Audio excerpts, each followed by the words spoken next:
अस्सलाम वालेकुम स्टूडेंट्स, आज हम लोग C++ में फोर लूप को डिस्कस करेंगे। फोर लूप कंडीशनल लूप होता है, जैसे कि हमारा वाइल लूप है, डू वाइल लूप है और इसी तरह फोर लूप है। इसमें काम करने का जो डिफरेंट वे है, इसमें ये देखिए, जैसे हम सबसे पहले हेडर फाइलों को मेंशन करेंगे, इंक्लूड stdio.h जो कि आपकी standard input output file header file है, और इसी तरह इंक्लूड conio.h यानी console input output file header file है, h4 header file. Wide main it's mean compulsory होता है कि सी लैंग्वेज जब भी आपने स्टार्ट करनी है तो इसको वाइड को लिखना जरूरी है। और उसके बाद ये आपकी सी लैंग्वेज की बॉडी यहाँ से शुरू होके यहाँ पर क्लोज हो रही है। इसके बाद हमने एक फोर लूप को चलाने के लिए एक वेरिएबल लिया, सिंगल वेरिएबल है, उसमें इंटीजर टाइप का, ये डाटा टाइप आपकी वेरिएबल टाइप आ जाती है कि इंटीजर वैल्यू है, आपका कैरेक्टर है या आपका लॉजिकल है, कोई भी वेरिएबल टाइप यहाँ से आप लोग जो है स्ट्रिंग वैल्यू है यहाँ मेंशन करेंगे। तो एक इंटीजर वैल्यू, हमने एक इंटीजर वेरिएबल लिया एन के नाम का। ये याद रखिएगा कि वेरिएबल अगर लोअर में हो तो आपने लोअर में लिखना है, और अपर में हो तो नेक्स्ट टाइम पे अपर में यूज करें। CLR का एक फंक्शन होता है जो कि सी लैंग्वेज में यूज किया जाता है स्क्रीन को क्लियर करने के लिए। अच्छा, ये CLR की है और getcs की conio.h में कंसोल में ये इसकी लाइब्रेरी फाइलें होती हैं, वहाँ उसकी वजह से चलता है। अगर ये conio.h अगर ना हो तो ये दोनों जो है ना इसमें एरर देगा, या ठीक है, तो इसकी हेडर फाइलें ये मेंशन करनी पड़ती हैं। इसी तरह आ जाता है फोर लूप। फोर लूप किसी भी स्टेटमेंट को नंबर ऑफ टाइम, किसी भी प्रोग्राम को, किसी भी चीज को नंबर ऑफ टाइम एग्जीक्यूट करने के लिए होता है। यहां पर हमने कंडीशन लगाई है कि हमारी कंडीशन ये है कि इसमें यानी फर्स्ट ऑफ ऑल 4 होता है, उसके बाद ये आपका जो है यहां पर आप वेरिएबल इनिशियलाइज करेंगे, इनिशियलाइजेशन होती है, कंडीशंस होती है, और इंक्रीमेंट या डिक्रीमेंट ऑपरेटर होता है। यानी इनिशियलाइजेशन, कंडीशंस और इंक्रीमेंट, या इंक्रीज करना या डिक्रीज करना उसको वैल्यूज को।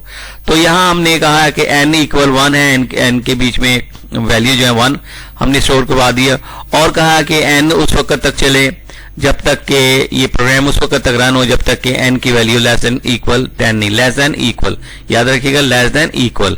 और उसके बाद n के अंदर हमने n को इंक्रीमेंट कर दिया, यानी उसमें 1 प्लस हो गया एक किस्म का। अब यहाँ पर पहला आपने इसने प्रोग्राम चला तो n की वैल्यू कंडीशन 1 होगी और कंडीशन जो है वो लेस देन 10 है, ठीक है। साथ ही उसमें n की वैल्यू 2 कर दी और उसके बाद आपका प्रोग्राम जो रन हो गया, ठीक है ना।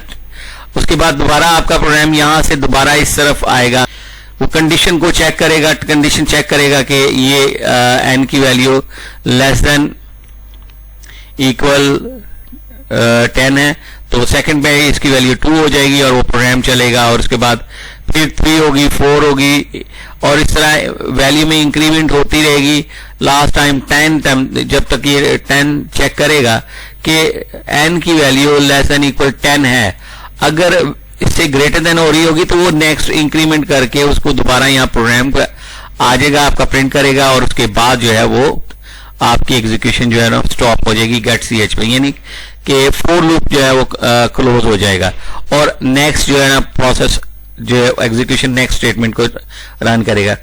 इसी तरह अब फर्स्ट टाइम पे हमने ये सेकंड प्रोग्राम देखना है, ये दूसरा प्रोग्राम है, इसमें हमने एक ही चीज को 10 टाइम प्रिंट नहीं करना बल्कि 10 डिजिट प्रिंट करने हैं। तो उसके लिए हमने वही फोर लूप दिया है, यानी स्टार्टिंग हेडर फाइलें डिफाइन की, मेन डिफाइन किया, वैल्यू आपने n का वेरिएबल जो है डिफाइन किया, और स्क्रीन क्लियर के लिए आपने फंक्शन लगा दिया और फोर लूप स्टार्ट हुआ, n की वैल्यू n में स्टोर कर दिया हमने 1, और n की वैल्यू अगर लेस देन इक्वल 10 है तो वो लूप ने फर्स्ट टाइम इंक्रीमेंट ये चला तो उसमें 1 उसने यहां पर आप प्रिंट कर दिया। अब परसेंटेज डी इंटीजर वैल्यू को डिस्प्ले करने के लिए, और /n का आपको पता ही है नेक्स्ट लाइन के लिए कैरेज रिटर्न के तौर पर यूज किया जाता है /n।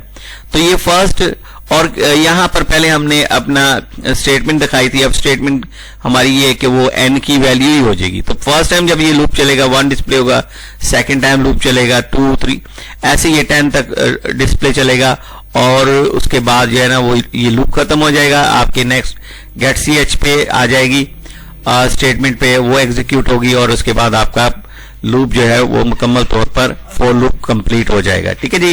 तो ऐसे आप लोगों ने जो है वो अपने ये फॉर लूप के दोनों प्रोग्राम बनाने हैं।